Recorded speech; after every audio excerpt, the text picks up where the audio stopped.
Hello বন্ধুরা, welcome back to my channel. কেমন আছো তোমরা সবাই? আশা করছি সবাই খুব ভালো আছো। আর আজকে অনেক দিন পর ক্যামেরাটা অন করলাম।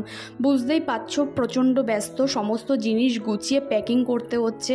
আর বাড়িতে ওই রকম একটা বিচ্ছু থাকলে পারে এত কিছু কাজ সামলে ক্যামেরা অন করা না সত্যিই মুশকিলের ব্যাপার।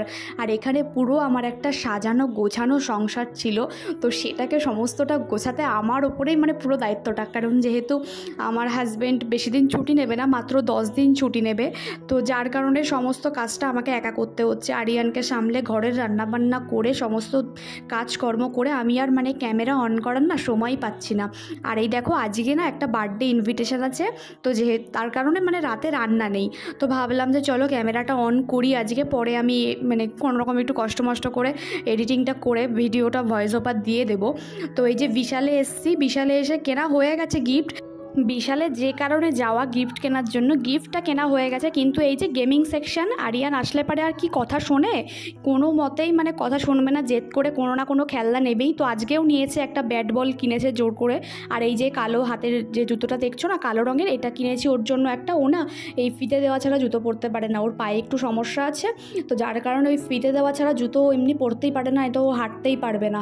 আর এই যে কেনাকাটা হয়ে গেছে, তবুও একটুখানি ঘুরতে হবে আমার। যদিও কেনাকাটা যদি কিছু না থাকে না, কোনো জায়গায় গেলে পরে আমি পুরোটা ঘুরে নিয়ে তবেই আসি। আমার হাজব্যান্ড খুব রাগারাগি করে এর জন্য, যে তুমি কিনবা না, তুমি কিসের জন্য ঘোরো, টাইম নষ্ট কেন করো। আর এই তো দেখো বিশাল থেকে বেরিয়ে পড়েছি, এখন যাচ্ছি ওদের কোয়ার্টারের দিকে। আর ওরা জানো তো আমি এখন যেখানে থাকি একদম আমার সেই ঘরের সামনে একটা বাড়িতে ওরা ভাড়া থাকতো। এই 1 মাস হলো ওরা কোয়ার্টারে গেছে। আমি যেহেতু চলে যাব, আমি জানতাম মোটামুটি পোস্টিংটা হওয়ার চান্স আছে 90%, তো এর জন্য আমি যাইনি। আর যদি না হতো বাই চান্স, তাহলে পরে আমিও চলে যেতাম কোয়ার্টারে। আর জানো তো ওরা চলে যাওয়ার পর আমি বলতে গেলে অনেকটাই একা হয়ে গেছি, কারণ বিকেলটা বেশ ভালোই কেটে যেত। প্রতিদিন না হলে পরেও মাঝে মধ্যে আমরা ঘুরতে যেতাম, ও আসতো আমার বাড়িতে, আমিও যেতাম ওর বাড়িতে। আর বললাম না একদম সামনাসামনি ঘর, ব্যালকনিতে দাঁড়িয়েই কথা বলা যেত। হয়তো ওকে কখনো ফোন করলাম এই ব্যালকনিতে আসো। তো এই তো বলতে গেলে ও চলে যাওয়ার পর আমি অনেকটাই একা হয়ে গেছি। একা হয়ে গেছি বলতে একটা কথা বলার একটা সঙ্গী ছিল, ও বাঙালি আমিও বাঙালি। আর এই পুরো গলিটাতে, এই চত্বরটাতে আমি বোধহয় শুধু একা বাঙালি, আর বোধহয় কেউ নেই। সবাই বেশিরভাগই কোয়ার্টারে থাকে, আর যেগুলো আছে সেগুলো এদিক ওদিক একটু দূরে দূরে। এই গলিটাতে অন্তত নেই বাঙালি কোনো। তো ছিল একমাত্র, একটুখানি সময় অসময় ফোন করতাম, কথা বলতাম। হ্যাঁ, ফোন তো এখনও করি, তো কাছে থাকলে হয় না, কোনো সময় ভালো লাগলো না, চলে গেলাম ওর বাড়িতে, কি ওকে ডেকে নিলাম।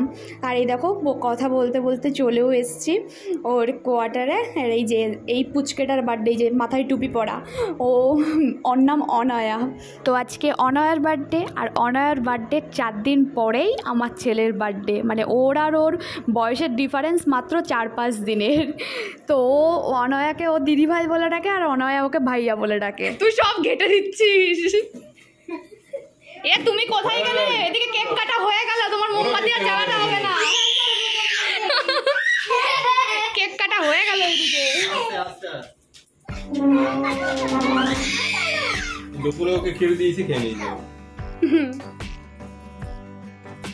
বন্ধ করো, ফ্যান বন্ধ করো। হ্যাঁ, লাইট জ্বালাবে। ওকে সাইড করো তো, ধরো একটুখানি। मम्मी के पास जा रहा। আর এই তো দিনের শেষটা বেশ ভালোই কাটলো। সকাল থেকে তো প্রচুর কাজকর্মের মধ্যে দিয়ে গেছি, তবে শেষটা বেশ সুন্দরই কাটালাম। আর আরিয়ানের বার্থডেটাও আর 4 দিন পর। মনে হয় না এবার বার্থডেটা ওরকম ভালোভাবে করতে পারবো, আগের বার যতটা ভালোভাবে করতে পেরেছিলাম। যদি না পারি, বাড়িতে এই মাসের মধ্যেই পৌঁছে যাব, তো বাড়িতে গিয়ে সেলিব্রেশনটা করব। বাড়িতে ওর দাদাও আছে, ও একটু এনজয় করতে পারবে। সো বন্ধুরা, ব্লগটাকে আজকের মতো এখানেই এন্ড করছি। নেক্সট ভিডিওর জন্য তোমরা কিন্তু ওয়েট করো। আর প্লিজ প্লিজ প্লিজ আমার চ্যানেলটাকে সাবস্ক্রাইব করে দিও।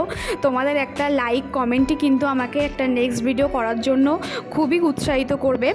আজকের মতো টাটা, বাই বাই, দেখা হচ্ছে নেক্সট কোনো ব্লগ ভিডিওই।